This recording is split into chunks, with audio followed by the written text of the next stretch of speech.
Alasannya? Dalam literatur Hanafi itu disebutkan ketika memasukkan benda keras seperti kayu misalnya. Ini meskipun sudah sampai, sebagian kayu ini sampai kepada anggota batin, asalkan kayunya tidak ikut masuk ke dalam, nah, itu nggak masalah. Assalamualaikum warahmatullahi wabarakatuh. Selamat datang di LIM Podcast, siaran podcast persembahan Lembaga Ittihadul Mubalighin, dan kita mendatangkan tamu. Beliau ini adalah penasehat aktif Lajnah Bahsul Masail dan juga Wakil Mudir Ma'had Ali, Bapak Mubasyarum Bih. Bapak, apa kabar? Alhamdulillah baik ya Pak. Ya, mungkin perkenalan dulu Pak. Jenengan itu sebagai di LBM sebagai penasehat aktif itu pripun Pak? Oh iya, jadi penasehat aktif itu kita ya mengarah-arahkan ketua LBM sampai bawahannya, apa saja yang perlu dikembangkan, apa yang perlu dikuatkan. Kemudian juga kita kan juga dalam Bahsul Masail itu juga membahas tentang isu-isu nasional, sehingga kita juga perlu mengawal mereka ya. Akhirnya jenengan juga menjadi Wakil Mudir Ma'had Ali, yang mana ini sangat jauh berbeda Pak. Mungkin ya bisa dikatakan berbeda karena LBM ini biasanya musyawarah Bahsul Masail, tapi kalau di mudir atau bisa dikatakan rektor gitu, itu kesiswaan Pak. Ini kan agak jauh berbeda Pak. Sebetulnya kalau dikatakan berbeda juga tidak begitu jauh, karena kita di Ma'had Ali juga bertanggung jawab atas kualitas siswa ya, kualitas mahasantri, termasuk dalam urusan diskusi ilmiah itu kita juga diamanati untuk itu. Ini ngomong-ngomong kok bawa buku banyak, ini buku karya siapa Pak? Oh iya, ini karya teman-teman Ma'had Ali Lirboyo. Teman-teman. Itu ada fikih kedokteran, kritik ideologi radikal, fikih kebangsaan, dan menyegarkan peradaban. Itu semua karya dari teman-teman Ma'had Ali Lirboyo Pak? Iya. Kalau yang ini fikih kebangsaan ini disusun oleh para sesepuh ya, alumni senior dari Pondok Pesantren Lirboyo.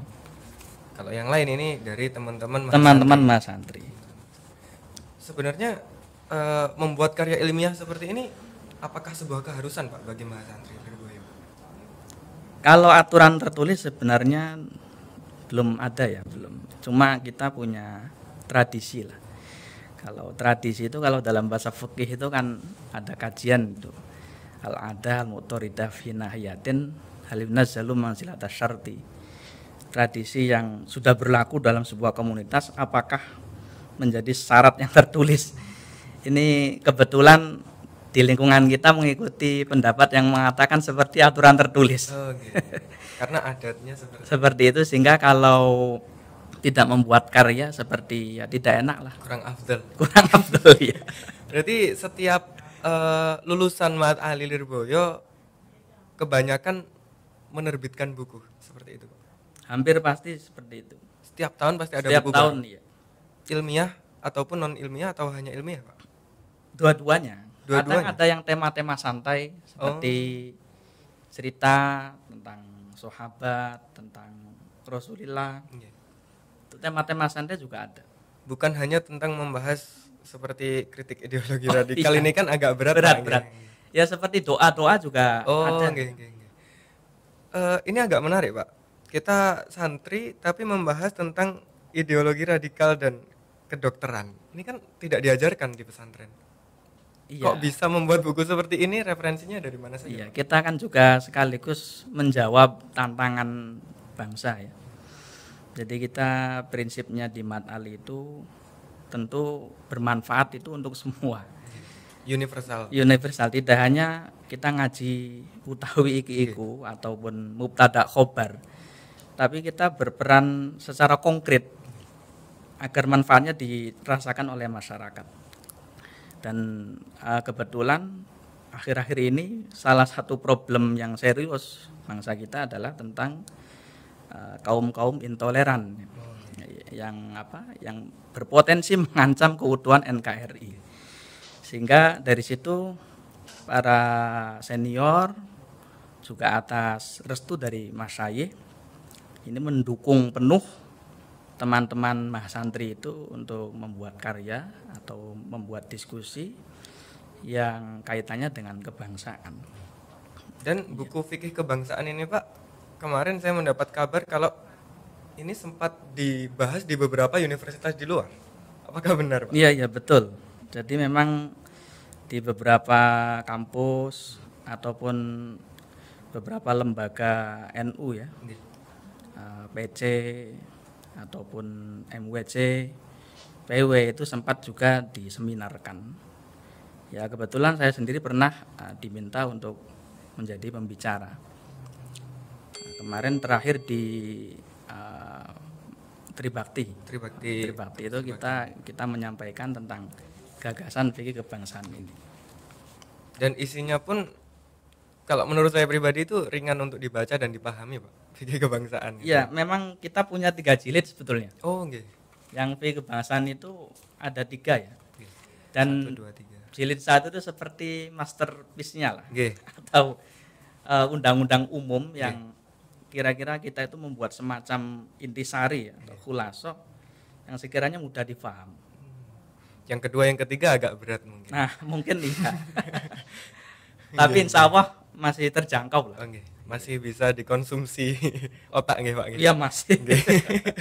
Soalnya kan kalau kita membaca mungkin buku-buku yang ada unsur kebangsaan atau bahkan keluar ideologi atau berbeda dengan ideologi kita, biasanya kesannya agak berat seperti itu.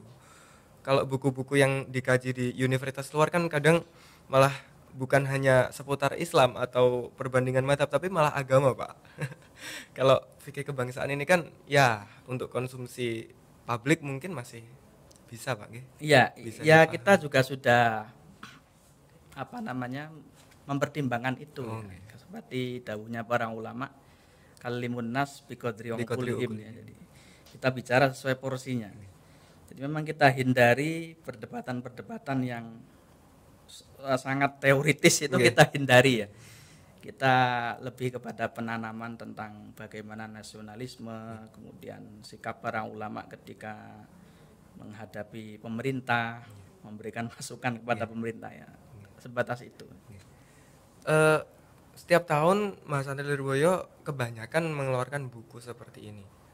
Terus ketika kita bahas nih Pak, kualitas karya tulis teman-teman santri Lirboyo, Mahasantri Lirboyo itu bagus nggak Pak?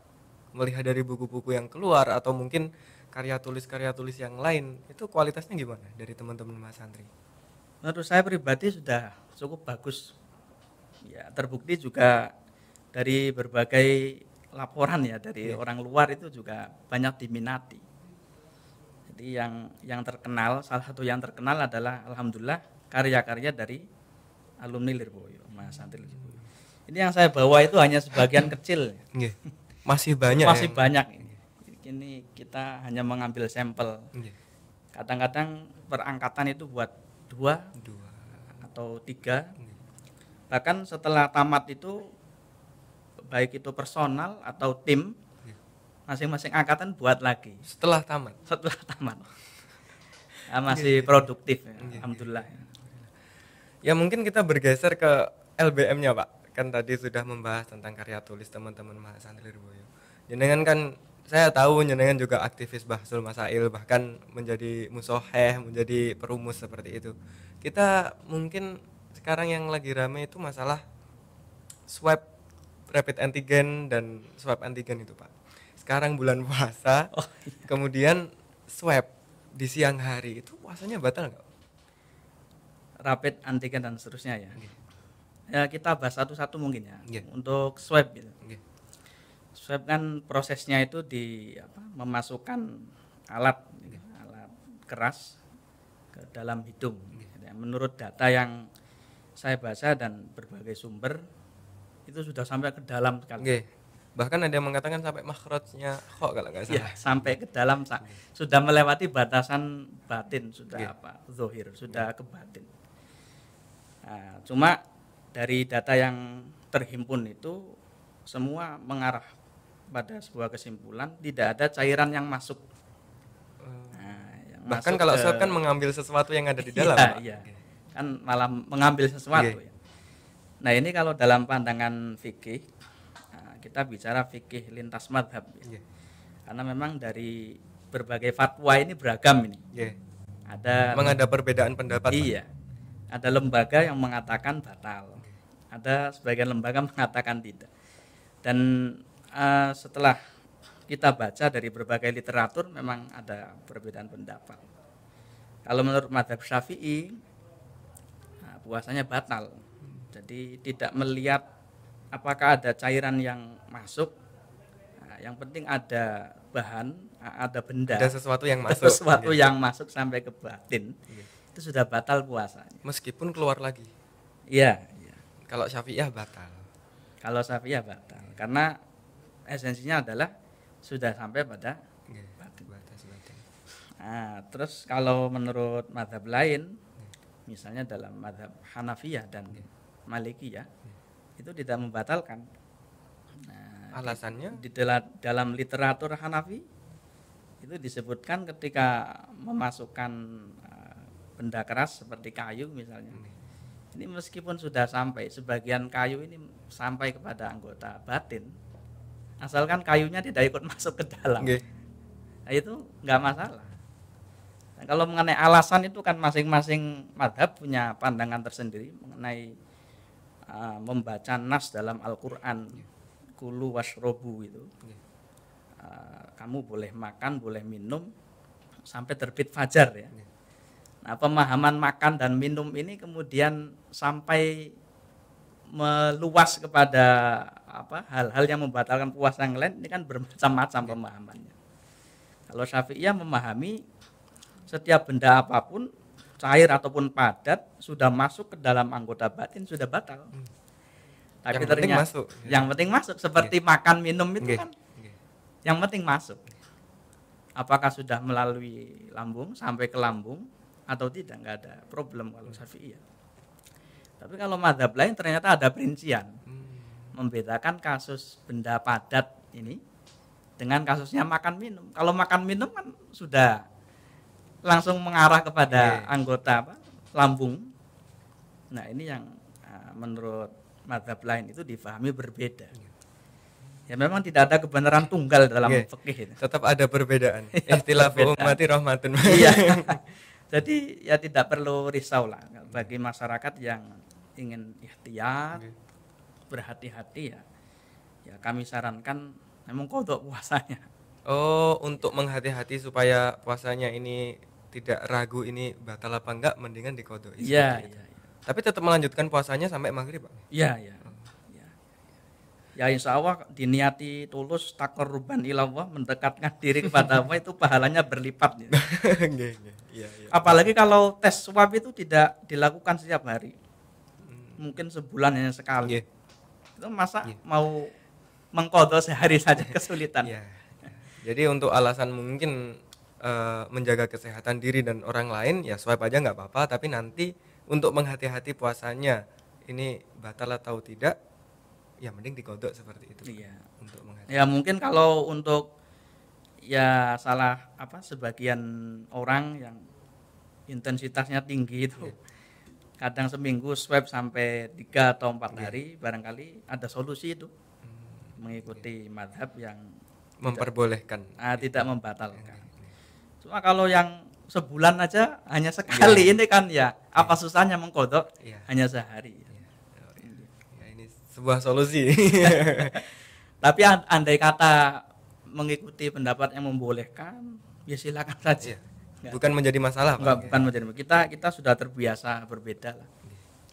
Ya kalau membicarakan masalah sesuatu yang masuk kemudian membatalkan puasa. Tadi kan disinggung sedikit kalau perkara cair atau bukan benda padat itu tidak ada perbedaan. Mazhab Syafi'i seperti itu ya. Kalau mazhab yang lain, seumpama ada air yang masuk meskipun keluar lagi kan bisa saja batal, Pak. Apa tidak batal? Kalau sampai batas batin. Iya, ya kalau Syafi'i tidak membedakan ya. Sama saja ya. Kalau mazhab yang lain kalau cairan atau apa? Kalau dalam Turas Malik itu kalau cairan memang agak berat ya. Jadi dari kalangan mereka As-Sadah Al-Malikiyah itu untuk benda cair memang dihukumi berbeda dengan benda keras. Ya lebih hukumnya lebih ketat kalau yang benda cair. Nah, kalau membicarakan masalah sesuatu yang masuk apalagi cairan, kemudian kalau vaksin gimana Pak? Suntik vaksin siang hari. Ini kan kemarin sempat ramai juga itu. Oh, iya. Ini puasanya batal nggak suntik vaksin siang hari? Tidak batal. Tidak batal mutlak ya Pak? Iya.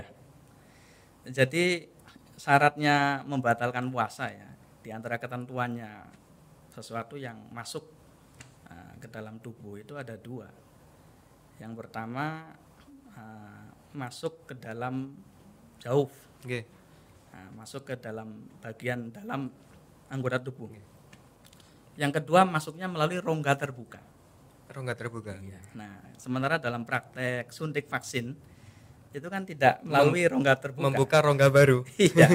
Jadi tidak Pak. Tidak menjadi masalah nggih vaksin siang hari. Tidak menjadi masalah. Soalnya kemarin sempat ramai bahkan ada inisiatif kalau vaksin malam hari seperti itu untuk menghindari supaya puasanya nggak batal. Padahal sebenarnya siang hari pun nggak masalah. Nggak masalah. Kemudian membicarakan masalah vaksin ini Pak. Pemerintah kan menganjurkan seluruh warga bahkan mengharuskan seluruh warga Indonesia untuk vaksin. Ini kalau tanggapan Bapak gimana Pak? Hukum bukan penghukuman ya maksudnya kalau dari pandangan sisi agama Islam vaksin itu gimana? Apakah kita hanya cukup untuk taatil amri? Begini ya. Jadi dalam agama Islam itu ada prinsip 5 prinsip yang kita pegangi ya. Atau istilahnya adalah al-kulliyat al-khamas. Maqasidus syariah yang ada 5. Nah, salah satu hifdzun nafas ini yang berkaitan dengan kedokteran, keselamatan jiwa. Itu kan sangat ditekankan oleh agama. Kita nggak bisa main podcast seperti ini kalau kondisi tubuh kita lemah atau sakit. Termasuk kaitannya dengan vaksinasi. Itu kan vaksinasi adalah upaya ikhtiar zahir supaya masyarakat ya semuanya itu hidup dengan sehat ya, tidak terpapar virus, kemudian juga bisa melanjutkan aktivitas dengan normal. Maka vaksinasi secara umum itu merupakan sesuatu yang tidak masalah, tidak menjadi problem menurut agama ya. Asalkan itu sudah melalui rekom dari dokter yang kredibel, diakui, tidak ada madorot dan seterusnya, tidak menjadi masalah. Apalagi ditambah dengan perintah pimpinan negara. Ya, ya. Jadi emang anjuran untuk kita semua dari sisi manapun vaksinasi ini tetap harus dilakukan. Iya, ya ikhtiar kita. Sebagai bentuk upaya kita untuk menjaga kesehatan dan juga kesehatan orang lain. Iya, ya kalau kita tahu problem pandemi itu kan tidak hanya kembali kepada diri kita sendiri. Andaikan kita kuat tapi menularkan kepada orang lain kan juga problem juga. Ini seperti pulang kampung. Kita masih muda, nggak masalah, tapi yang di rumah yang sepuh-sepuh itu kasihan.